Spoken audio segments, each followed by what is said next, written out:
Video के नीचे दाहिने तरफ सब्सक्राइब बटन को दबा दीजिए और उसके दाहिने तरफ घंटी को दबा करके ऑल में क्लिक कर दीजिए। इससे इस चैनल में जो भी वीडियो डाले जाएंगे वो आपको सबसे पहले नोटिफिकेशन में मिलेंगे। इसके बाद देखिए एक्सरसाइज 5.1 का आखिरी क्वेश्चन नंबर 3 क्या है। आज स्कूल में हम अपनी ख्वाहिश के मुताबिक नक्शा बनाएंगे, इसलिए हमने 16 रुपयों में 2 आर्ट पेपर और 5 स्केच पेन ख़रीदा। ठीक है, लेकिन शबीना ने उसी दुकान से यकसा कीमत पर यानी सेम दाम पर 4 आर्ट पेपर और 10 स्केच पेन 28 रुपये में ख़रीदा। यहाँ से हमें मालूम करना पड़ेगा, ए में हमजाद मसावात तैयार करके ग्राफ बनाना है, बी में ग्राफ के ज़रिए दोनों मसावात का उमूमी हल हासिल होगा कि नहीं ये पता करना है, और तीसरे में ग्राफ से एक आर्ट पेपर और एक स्केच पेन की कीमत हासिल होगी या नहीं ये हमें पता करना है। ठीक है, तो सबसे पहले हम यहाँ पर मसावात यानी इक्वेशन तैयार करेंगे। तो सबसे पहले यहाँ पे देखें क्या है, यहाँ पर हमें एक आर्ट पेपर और एक स्केच पेन की कीमत पता नहीं है। एक आर्ट पेपर की कीमत हम 100 रुपये मान लेंगे और एक स्केच पेन की कीमत हम y रुपये मान लेंगे। ठीक है, इस तरह हमने यहाँ पे मान लिया। Let the cost of 1 art paper be ₹X, हमने मान लिया कि एक आर्ट पेपर की कीमत 100 रुपये है।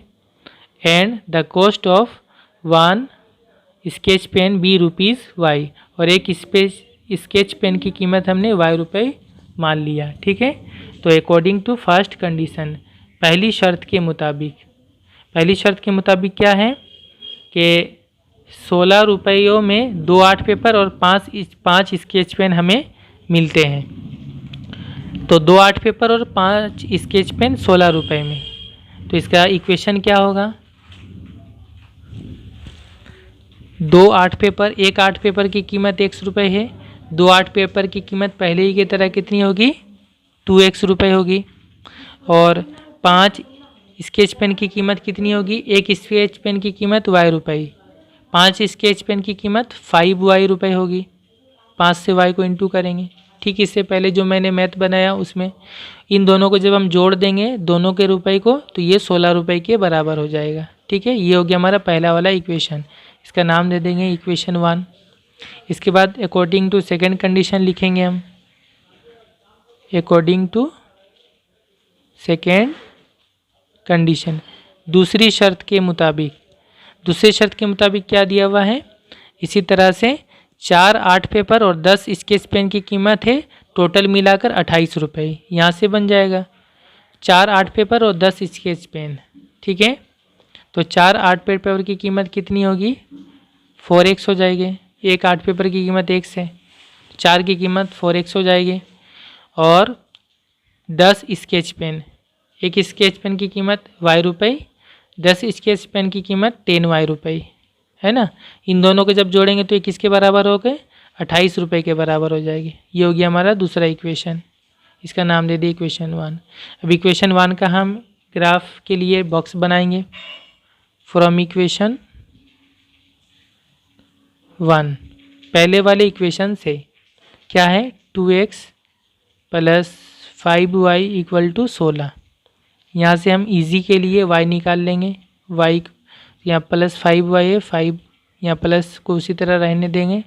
ये कितना होगा 2x को राइट साइड में कर दीजिए, 16 यहाँ +2x है, राइट साइड में जाएगा -2x, और तो यहाँ पर y को मालूम करने के लिए किसको हटाना पड़ेगा 5 को, 5 यहाँ पे इंटू है, 5 राइट साइड में जब जाएगा तो इसके नीचे आ जाएगा, तो y बराबर कितना होगा 16 - 2x, और यहाँ पर 5 है, इसको ये यहाँ पे आएगा तो नीचे आ जाएगा 5। ठीक है, ये हो गया y बराबर इतना। यहाँ से बॉक्स बनाएंगे इसका हम x और यहाँ पे y। ठीक है, तो यहाँ पर देखिए जो बॉक्स में होगा वो आप सबसे पहले x का जगह आप 3 मान लीजिए, इजी से बन जाएगा। 3 मानेंगे तो यहाँ कितना होगा 3 दूना 6 हो जाएगा, 16 से घटा 6 10 हो जाएगा, वो 10 5 से कटेगा, 5 दूना 10 2 बार में कट जाएगा। तो x हमने माना 3, तो यहाँ जो कट के आया 2 वो हो गया y का वैल्यू 2। जब x हमने माना 3 y का वैल्यू आया 2। इसके बाद आप यहाँ से x बराबर 8 मान लीजिए, तो 8 दूनी 16 हो जाएगा, 16 से घटा 16 0 हो जाएगा, 0/5 मतलब 0 हो जाएगा टोटल। तो x हमने माना 8, तो y का वैल्यू आ गया पूरा टोटल 0 आ गया। ठीक है, इसके बाद यहाँ पे क्या आप नेगेटिव वैल्यू मान लीजिए, x बराबर -2, x बराबर -2। जब यहाँ माइनस मानेंगे तो वो माइनस इस माइनस से इंटू हो जाएगा, माइनस माइनस प्लस हो जाएगा, तो ये बन गया अब हमारा प्लस। यह 2 माना हमने, 2 दूना 4, 16 + 4 कितना हो गया 20 हो गया। 5 से कटेगा कितना बार में, 5 चौके 20, वो 4 किसका वैल्यू हुआ, y का वैल्यू। और x हमने माना था -2, ठीक है ना, तब ना ये माइनस माइनस प्लस हुआ। तो यहाँ से कौन कौन सा पॉइंट हमें मिला, पहला पॉइंट मिला 3,2, दूसरा मिला 8,0, तीसरा मिला -2,4। ठीक है, ये तीनों पॉइंट हमें मिले। इसके बाद फ्रॉम इक्वेशन 2 करेंगे इसी तरह से। फ्रॉम इक्वेशन 2 क्या है, 4x + 10y = 28। और यहाँ पर भी देखिए कॉमन निकलेगा बाहर, 4 और 10 में कॉमन क्या होगा, यानी 4 और 10 कौन पहाड़ा से कटता है, 2 के पहाड़ा से। उससे बड़ा कोई पहाड़ा से कटेगा, नहीं कटेगा। तो 2 से कटता है दोनों, 2 कॉमन निकालेंगे इन दोनों से, 2 बाहर कॉमन निकालेंगे, जो बचेगा उसको ब्रैकेट में रखेंगे। तो यहाँ कितना बचेगा, 2 से 4 को तकसीम करिए, 2 से 4 कितना बार में जाता है, 2 बार में, 2 दूना 4, तो यहाँ 2 हो जाएगा और x उसी तरह रहेगा प्लस। 2 से 10 कितना बार में जाएगा, 5 बार में, तो यहाँ 5 लिखाएगा, यहाँ पे y हो जाएगा। ठीक है, और उसके बाद इक्वल टू यहाँ पे राइट साइड में 28 ही रहेगा। ये जो ब्रैकेट है इससे पहले 2 है, ये 2 राइट साइड में करेंगे तो 28 के नीचे आ जाएगा। यहाँ पे इंटू है, राइट साइड में जाएगा तो ये डिवाइड यानी तकसीम हो जाएगा। तो ये कितना हो जाएगा, 2x + 5y = 28/2 हो जाएगा। 2 से काट दीजिए, 2 × 2, 2 × 8, 14 हो जाएगा। तो कितना आ गया, 2x + 5y = 14, है ना। फिर यहाँ से हम y निकाल लेंगे, तो 2x को हम राइट साइड में कर देंगे, यहाँ +5y रहा, 14, यहाँ +2x है, राइट साइड में जाएगा तो -2x हो जाएगा। और यहाँ से y निकालेंगे तो y के साथ 5 जा रहा भी, ये दाहिने तरफ जाएगा तो इसके नीचे आ जाएगा, डिवाइड हो जाएगा, 14 - 2x/5, ये हो गया y का वैल्यू। फिर यहाँ से हम इसका बॉक्स बनाएंगे। ओके, तो यहाँ पे हम x और y लिखते हैं। ठीक है, x यहाँ पे हम चूज़ करेंगे उस हिसाब से वैल्यू। तो यहाँ पे देखिए, अगर हम यहाँ पे 2 चूज़ करते हैं, यानी 2 चुनते हैं, तो ये कितना हो जाएगा, 2 दूना 4 हो जाएगा। 14 से घटा 4 10 होगा, वो 5 से कटेगा, 5 दूना 10, 2 बार में कट जाएगा। तो x हमने जब लिया 2, तो y का वैल्यू भी आया 2। ठीक है, इसके बाद हम ले लेते हैं x बराबर 7। 7 लेंगे तो क्या होगा, 7 दूनी 14, 14 से घटा 14, 0 हो जाएगा, 0/5 मतलब 0, तो y का वैल्यू 0 आ जाएगा। x हमने लिया 7, तो y का वैल्यू आ गया 0। एक और वैल्यू ले लेंगे, यहाँ पे एक माइनस वैल्यू ले लेते हैं, -3, x बराबर -3। जब माइनस लेंगे, माइनस माइनस प्लस हो जाएगा, 3 दूना 6 हो जाएगा।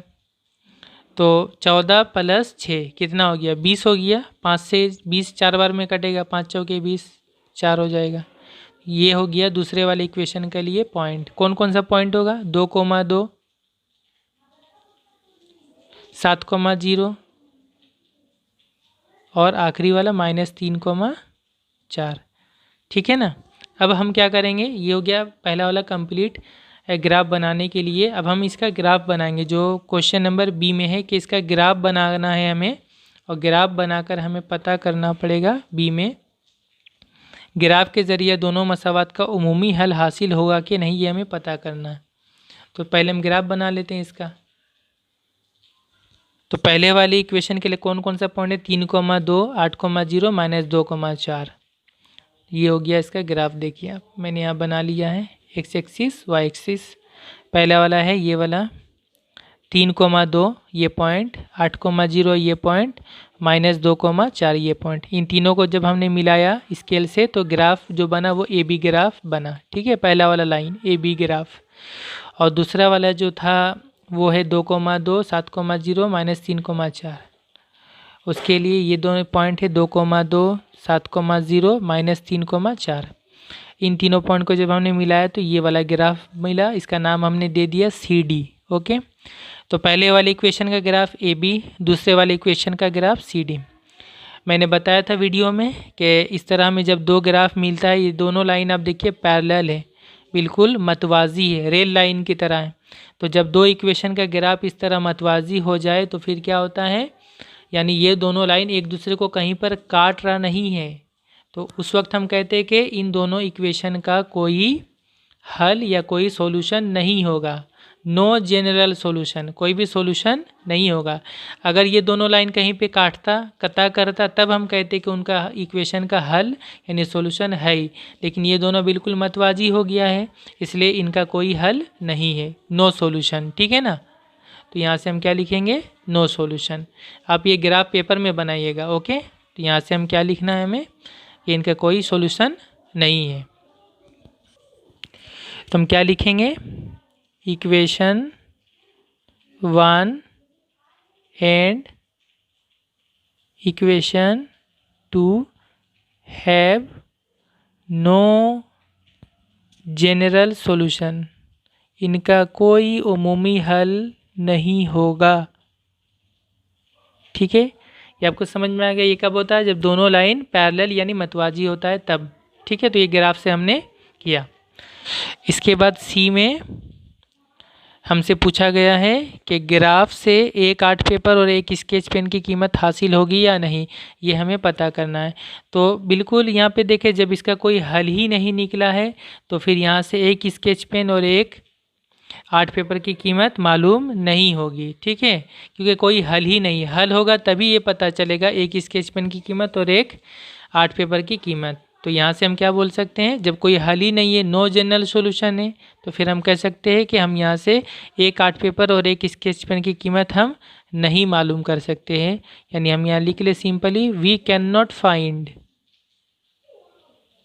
वी कैन नॉट, हम नहीं कर सकते, मालूम नहीं कर सकते हैं, the cost of one art paper and one sketch pen. Okay, तो स्टूडेंट्स, ये हमारा एक्सरसाइज 5.1 कंप्लीट हुआ। उम्मीद करता हूँ कि आपको अच्छी तरह से समझ में आया होगा। अगर आपको कहीं भी कोई प्रॉब्लम हो तो आप कमेंट में बताइएगा। ओके, इसके बाद हम एक्सरसाइज 5.2 स्टार्ट करेंगे।